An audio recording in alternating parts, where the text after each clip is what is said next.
राज्यभरामध्ये कुरेशी समाजानं बंद पुकारलेला आहे। खरं तर राज्यामध्ये गोवंश हत्याबंदी कायदा आहे, त्यामुळे बीफवरती बंदी जरी असली तरी बफ जे आहे ते आपल्या राज्यभरामध्ये कापलं जायचं, मात्र ते देखील आता कुरेशी समाजानं बंद केलेत। वेगवेगळ्या मागण्या समाजाच्या आहेत आणि सोलापूरमध्ये आज राज्यस्तरीय एक बैठक पार पडली। या बैठकीमध्ये माजी आमदार नरसई आडम हे देखील उपस्थित होते। मात्र खरं तर राज्यामध्ये बीफला जरी बंदी असली तरी बफला बंदी नव्हती। बफेलोचं मटण चालत होतं, मात्र आता तेही देखील कुरेशी समाजानं बंद करण्याचा निर्णय घेतलाय। तुम्ही बैठकीत आज मार्गदर्शन केले, काय भूमिका आहे समाजाची? नाही, यांना सगळ्यांचा पाठिंबा मिळेल, शेतकऱ्यांचं मिळेल, दलितांचं मिळेल, आदिवासींचं मिळेल। जे पुरोगामी पक्ष आहेत, लोकशाहीवादी पक्ष आहेत, ज्यांना वाटतं की हे लोक जगले पाहिजे।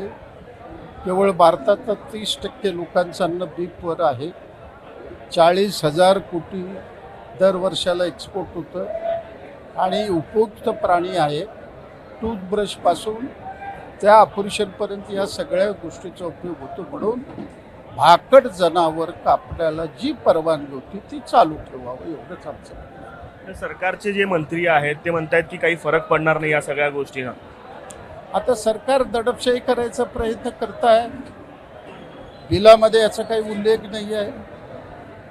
आता शेतकरी भाकड जनावर जर प्रत्येक गावात सोडलं, माणसं राहतील का? बैठकीत भूमिका काय ठरली, काय करायचं ठरलंय आता? याच्यामध्ये भाकड जनावराला तुम्ही कुरेशी समाजाला कापण्याची परवानगी द्या, म्हणजे आता नाही दिलं तर लढू आम्ही शेवटपर्यंत नेऊ। कुरेशी समाजाचे प्रदेशाध्यक्ष देखील या ठिकाणी आहेत, अय्यूब कुरेशी। त्यांना नेमकं विचारत की नेमकं काय झालं की राज्यभरामध्ये असे बंद करण्याची वेळ आली। अय्यूब कुरेशी आपल्यासोबत प्रदेशाध्यक्ष आहेत कुरेशी समाजाचे। काय नेमकी अशी वेळ आली की तुम्हाला राज्यभरामध्ये बंद करण्याची वेळ? आणि 4 तारखेला तुम्ही आता गुरुवारी देखील तुम्ही आंदोलन पुकारलेलं आहे सोलापूरमध्ये। कुरेशी समाजावर अत्यंत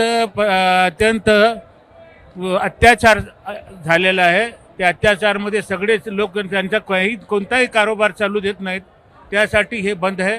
आणि या बंदमध्ये आमच्यासाठी संघात संत शेतकरी बंधू आणि तुम्हारे आमचे सगळे दलित बंधू आणि तमाम जितने जो है बहुजन समाज के तमाम लोग हमारे साथ में हैं।